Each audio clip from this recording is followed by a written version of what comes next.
Hello friends, welcome to my new video. आज हम आपको बीएमएस का एनाटॉमी का वाइवा दिखाएंगे कि बीएमएस में एनाटॉमी का वाइवा किस तरीके से होता है। और आपको इस वाइवा से ये मालूम पड़ जाएगा कि बीएमएस में वाइवा में आपसे क्या क्या क्वेश्चंस पूछे जाते हैं, इसलिए इस वीडियो को पूरा देखें। क्लेविकल बोन होती है वो हमारी बॉडी की एक ऐसी बोन होती है जो लॉन्ग बोन है लेकिन हॉरिजॉन्टली लाई करती है हमारी बॉडी में। इसको हम और भी नामों से जानते हैं। इसको कोर बोन बोलते हैं, एशिया बोन बोलते हैं। इसमें कर्व्स में इसको ब्यूटी बोन भी बोलते हैं। और हम इसकी साइड एनिमेशन में करते हैं तो इसका जो मीडियल पार्ट होता है वो ब्रॉड होता है, मीडियल एंड, और लेटरल एंड शॉर्ट होता है। हम इसको जो इसकी रखते हैं तो ये एशिया बोन होती है। तो इसका जो सरफेस भी देखते हैं तो जो बैक साइड का होता है वो रफ सरफेस होता है और फ्रंट साइड का होता है वो स्मूथ सरफेस होता है। ये राइट साइड की बोन होती है, तो लेफ्ट साइड की बोन होती है।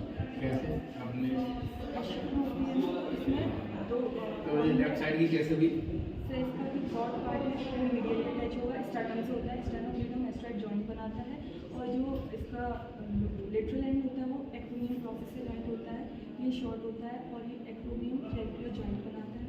और इसका स्मूथ सरफेस होता है वो फ्रंट की तरफ होता है। इसमें पता फ्रंट है एक बार कंफर्म नहीं तो ये किधर ये राइट साइड की और रफ सरफेस बैक साइड में होता है। और सर इसमें इसमें जो मसल्स होती है एक्सटर्नल हाइलाइट मसल होती है, रेडियस मसल होती है, लेफ्ट मसल होती है, पेट्रोल सीरीज मसल। ठीक है इसके बारे में ये पैराबिक रीजन है। इसमें 3 बोन होती है, इंडियम, एशियम और पीओएस। हीलियम कौन सी है? हीलियम, हीलियम, एशियम और पीओएस। हीलियम, एशियम और पीओएस। स्कीम कहाँ है? एशियम ये होगी सर, हीलियम, एशियम। स्कीम कहाँ है? स्कीम कहाँ पर स्कीम? सर ये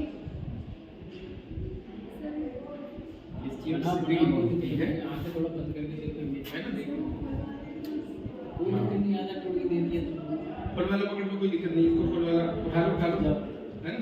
फुल वाला पहले उठा उसको है ना? उसको बताने में आसानी है तो बता सकते हो, ठीक है ना? हाँ बताओ, आराम से बताओ। सर ये मीडियम बोन है। ये सैक्रम होता है, ये कॉर्टेक्स होती है, ये ऑप्टेरोटा फोरामेन होता है। यहाँ पे ये एसिडोप्लान कैविटी होती है जिसमें फीवर हेड आर्टिकुलेट करता है। ये ऑप्टेरोटा फोरामेन से ऑप्टेरोटा नर्व, ऑप्टेरोटा ऑप्टेरोटा नीड में निकलती है। ये पीयूएस होता है, ये प्यूबिक सिम्फाइसिस जॉइंट होता है, ये कार्टिलेज होता है। यहाँ पे लेस एडवोकेंटर और डोमेन सर यहाँ ठीक है इलियक स्पाइन होती है, superior anterior superior iliac spine, inferior superior iliac spine, और पोस्टीरियर इंफीरियर इलियक स्पाइन और पोस्टीरियर सुपीरियर इलियक स्पाइन। कौन सी? सर इन सुपीरियर ही होती है, इंफीरियर ही होती है। पोस्टीरियर नाम पोस्टीरियर पोस्टीरियर साइड नाम ये पोस्टीरियर साइड है, एंटीरियर साइड है। इसको एनाटॉमी में मशीन लगाते कैसे? ऐसे लगेगा है ना? आइए तो आइए यहाँ आइए। आप अरे मैं कॉपी चेक कर रहा हूँ। अरे आओ तो सर। कॉपी चेक कर रहा हूँ, 2-3 कॉपी लग गई बस। दो दिन एंटीरियर साइड आ जाती है, पोस्टीरियर साइड बैठो ना सर। बस लो सर। बताओ back side posterior, right side हाँ। तो अभी तुम पोस्टीरियर साइड किसको बता रहे थे? बैक साइड पे पोस्टीरियर साइड लेटरल साइड होता है। और सर होता है वो राइट साइड में होता है। एनाटॉमी पोजीशन क्या जैसे है? एपिगैस्ट्रियम। इसको लगा के बताओ कैसे लगेगा। निकालो पहले इसके एंड में से निकालो। ग्लास सर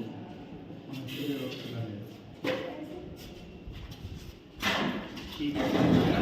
रिब्स के नीचे होता है ना? डायफ्रामेटिक सरफेस इस पे कहाँ होती है? और क्या क्या है इसमें? इसमें लिगामेंट्स कौन कौन से होते हैं? लिगामेंट सर एक तो डक्टस वेनोसम होता है जो कि उसमें फीटल सर्कुलेशन में जब होता है ये वो चेंज हो जाता है लिगामेंटम टेरिस में। और होता है लिगामेंटम वेनोसम और लिगामेंटम आर्टेरियोसम होता है।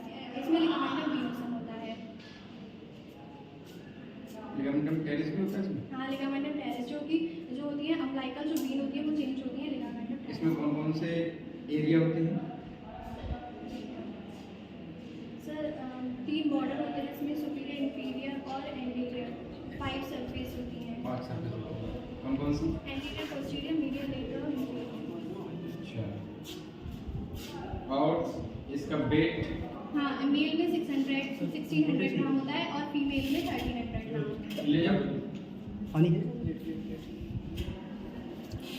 अच्छा, मेल फीमेल में अलग अलग होता है। Yes sir. और इसकी ब्लड सप्लाई है ना, ब्लड सप्लाई वेगस नर्व। और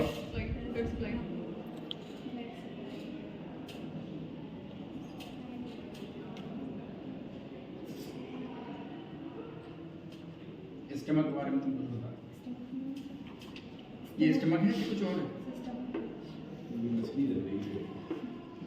स्टमक जो होता है वो हमारा जेशिक होता है, ये रिजर्वॉयर ऑफ ब्लड भी होता है, इसे गैस्ट्रिक भी बोलते हैं हम। इसमें पार्ट्स होते हैं, सबसे पहले कार्डिक होता है, फंडस होता है, पायलट पार्ट होता है। इसमें देख के बताओ पहले। इससे कार्डिक होता है, फंडस होता है, पायलट पार्ट होता है। रिजर्वॉयर जो होता है उसमें 2 लाख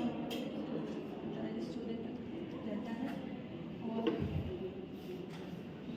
ये हमारा जो एब्डोमेन के 9 पार्ट्स होते हैं उसमें एपिगैस्ट्रियम, अम्बिलिकल और right hypochondrium sorry left hypochondrium, ये लेफ्ट साइड। इसमें कुछ सेल्स वगैरह पाई जाती है, कौन सा पार्ट पाई जाती सेल्स कौन सी होती है ना, कौन कौन सी लेयर कौन कौन सी होती तो है? इसमें 4 लेयर्स होती है, म्यूकोसा, सबम्यूकोसा, इनरमोस्ट लेयर जो होती है वो सबम्यूकोसा होती है। म्यूकोसा लेयर की कोई खासियत भी होती है? फिर हमारी इनरमोस्ट लेयर होती है।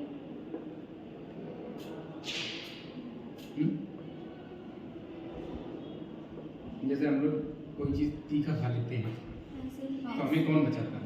म्यूकोसा लेयर होती है। हैं? Innermost layer. इसकी कैपेसिटी वगैरह बताओ, है ना, वजन वगैरह, लंबाई चौड़ाई, है ना, ये सारी चीज़ें होती हैं एनाटॉमी में, है ना। कैपेसिटी से वेट वगैरह वो सब है, कैपेसिटी वगैरह कितनी होती है? कैपेसिटी की अलग अलग होती है। एडल्ट में Adult में 2.5 तक होती है और प्यूबर्टी एज में 1.5 लीटर तक होती है। और जो न्यू बॉर्न बेबीज होते हैं उनमें 30 ml तक है? पीएच क्या होता है? तो जैसे यहाँ पर टेस्ट हाँ। पीएच होता है। एसिडिक होता है, इसमें अगर HCl निकलता है इसमें? फॉर्मेशन भी होता है। 6.4 होता है। HCl का पीएच कितना होता है?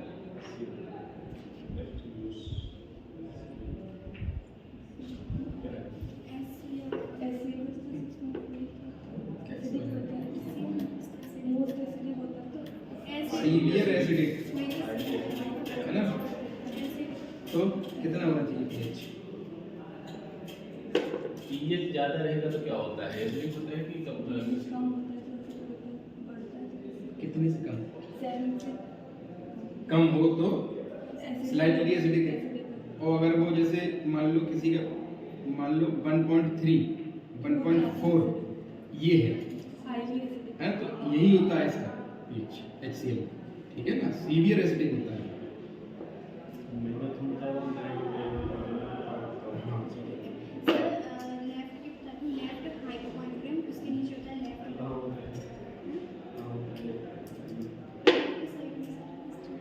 हाथ रख के बताओ। सर इधर साइड, ये लेफ्ट साइड होता है लेफ्ट हाइपोकॉन्ड्रियम, फिर उसके नीचे लेफ्ट लंबर, उसके नीचे लेफ्ट इलियाक होता है, बीच में होता है, ऊपर होता है एपिगैस्ट्रियम, बीच में होता वहीं थोड़ी होता है, एपिगैस्ट्रियम कहाँ होता है? है बीच में सर। कहाँ बीच में? हाँ, एपिगैस्ट्रियम होता है बीच में। नहीं, सबसे ऊपर एपिगैस्ट्रियम, बीच में होता है अम्बिलिकल रीजन, हाँ। सबसे नीचे होता है हाइपोगैस्ट्रियम। फिर इधर होते हैं राइट हाइपोकॉन्ड्रियम और राइट अम्बिलिकल लंबर रीजन, फिर right iliac left right side में, राइट इलियाक रीजन, क्या क्या राइट क्या क्या? Iliac region. Sleep region. केवल एक रीजन थोड़ी हो जाएगा। हाँ सर, 3 रीजन होते हैं। राइट हाइपोकॉन्ड्रियम में भी होती है, इलियक में भी होती है, तो कुछ अम्बिलिकल रीजन में भी होती है।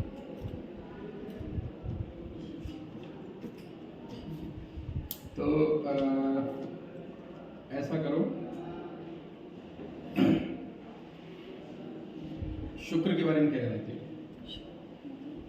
शुक्र के पर्याय होते हैं वीर्य और रेतस। जो शुक्र होता है वो हमारी शक्ति धातु होती है। इसके पाचन क्रिया से शुक्र बनता है। शुक्र प्रतित्व, इसका जो स्वरूप होता है वो सौम्य स्वरूप होता है। इसमें जो होती है वो जल महाभूत की प्रधानता होती है। जो शुक्र होता है, शुक्र के लक्षण, शुक्र के जो लक्षण होते हैं वो स्फटिकम मधुरम स्निग्धम द्रवम मधुर गंधीचा, मतलब जो इसका जो वर्ण होता है स्फटिक के समान होता है। इसके जो स्पर्श में द्रव और स्निग्ध होते हैं। इसका जो गंध होती है वो मधु के समान होती है। इसको हम तेल और तेल जैसे तेल के समान और मधु के समान मानते हैं, क्योंकि जब शुक्र जब होता है तो इसके ऊपर चीटियाँ आकर्षित होती हैं। और शुक्र में जब दोष हो जाते हैं, जैसे वात पित्त दोष, श्लेष्म, वात पित्त श्लेष्म और कुड़क ग्रंथि पूति क्षीण, ये 13 प्रकार के दोष होते हैं इसमें। स्लो होता है। अच्छा, इसमें जैसे कि बताया क्या होता है, शुक्र के दोष होता है, इसमें दोषों का इन्वॉल्व होता है। हाँ, जैसे कि कुड़क ग्रंथि है, तो कुड़क ग्रंथि जो रक्तस दोष की वजह से होती है। अगर हम लें ग्रंथि, तो ग्रंथि वातस और कफस की वजह से होती है। और जो ग्रंथि पूति जो होता है वो कफस और पित्तस की वजह से होता है। पूति क्षीण जो होता है कितने होते हैं? 13 प्रकार। मेरे पता है, इसमें पता है। वात पित्त श्लेष, वात पित्त कफ रक्त कुड़क ग्रंथि ग्रंथि पूति क्षीण और तीनों काउंट करते हैं। 11। और पुंसवन विधि के बारे में कुछ बताओ। अच्छा, अनुसार संतान की प्राप्ति के लिए जो हम संस्कार करते हैं उसे पुंसवन विधि कहते हैं। इसमें हम लक्षणा, सहदेवा, विश्वदेवा और वर्षुंग के वृक्षों का दुग्ध लेके उसको गाय के दुग्ध के साथ मिलाकर जो कल्प बनाते हैं उसकी 2-4 बूंदें दूसरे माह में अगर हम दाहिने नाक के छिद्र में डालेंगे तो पुत्र की प्राप्ति होती है, बाएं छिद्र में डालेंगे तो पुत्री की प्राप्ति होती है। अगर हम ये दूसरे माह के अतिरिक्त तीसरे माह में करेंगे तो ये फलदायी नहीं होता, क्योंकि तीसरे माह में जो गर्भ होते हैं उसके अंग प्रत्यंग बन जाते हैं। अच्छा, post posterior compartment of thigh की 5 मसल्स बताओ। Posterior compartment of thigh, posterior gluteal region, posterior compartment of thigh. हम बस एक बता रहे हैं। हमें एक ही तो नहीं आता। सर बेस्ट वाले सेमी फेस सेमी मैमरस वाले